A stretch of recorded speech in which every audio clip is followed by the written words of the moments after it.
Hi guys, good evening.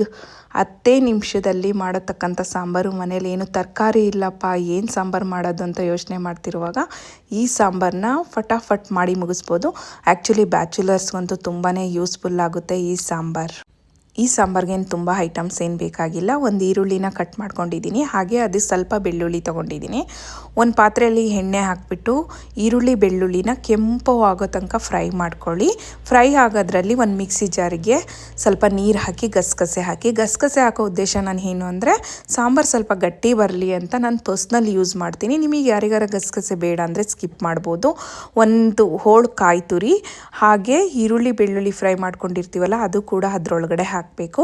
ಹಾಗೆ ಸ್ವಲ್ಪ ಕೊತ್ತಂಬರಿ ಸೊಪ್ಪು, ಸ್ವಲ್ಪ ಹುಣಸೆಹಣ್ಣು ಆದಮೇಲೆ ಸ್ವಲ್ಪ ಬೇಳೆ ಸಾರು ಪುಡಿ ಹಾಕಿ ಮಿಕ್ಸಿ ಮಾಡ್ಕೊಳ್ಳಿ. ನಂತರ ಅದೇ ಪ್ಯಾನ್ಗೆ ಸ್ವಲ್ಪ ಎಣ್ಣೆ, ಸಾಸಿವೆ, ಒಣಮೆಣಸಿನ್ಕಾಯಿ, ಕರಿಬೇವಿನ ಸೊಪ್ಪು ಮತ್ತು ಈರುಳ್ಳಿ ಹಾಕಿ ಕೆಂಪಗಾಗೋ ತನಕ ಫ್ರೈ ಮಾಡ್ಕೊಳ್ಳಿ. ಅದಾದ ನಂತರ ಆಡಿಸ್ಕೊಂಡಿರೋ ಖಾರ ಕೂಡ ಅದರೊಳಗಡೆ ಆ್ಯಡ್ ಮಾಡ್ಕೊಳ್ಳಿ. ಈ ಸಾಂಬಾರು ಸ್ವಲ್ಪ ಗಟ್ಟಿಯಾಗಿದ್ದರೆ ತುಂಬ ಟೇಸ್ಟಿಯಾಗಿರುತ್ತೆ. ಹಾಗೆ ನಿಮಗೆ ಎಷ್ಟು ಬೇಕೋ ಅಷ್ಟು ರುಚಿಗೆ ತಕ್ಕಷ್ಟು ಉಪ್ಪನ್ನು ಆ್ಯಡ್ ಮಾಡ್ಕೊಳ್ಳಿ. ಸಾಂಬಾರು ಸ್ವಲ್ಪ ಬಿಸಿ ಆದಮೇಲೆ ಸ್ವಲ್ಪ ಕೊತ್ತಂಬರಿ ಸೊಪ್ಪನ್ನ ಕಟ್ ಮಾಡಿ ಮೇಲ್ಗಡೆ ಆ್ಯಡ್ ಮಾಡ್ಕೊಳ್ಳಿ. ಈ ಸಾಂಬಾರಂತೂ ಚಳಿಗಾಲದಲ್ಲಿ ತುಂಬಾ ಚೆನ್ನಾಗಿರುತ್ತೆ. ಆ್ಯಕ್ಚುಲಿ ಇದು ನನ್ನ ಅತ್ತೆ ಹೇಳ್ಕೊಟ್ಟಿದ್ದು. ನೀವು ಕೂಡ ಒಂದು ಟೈಮ್ ಟ್ರೈ ಮಾಡಿ. Thank you all.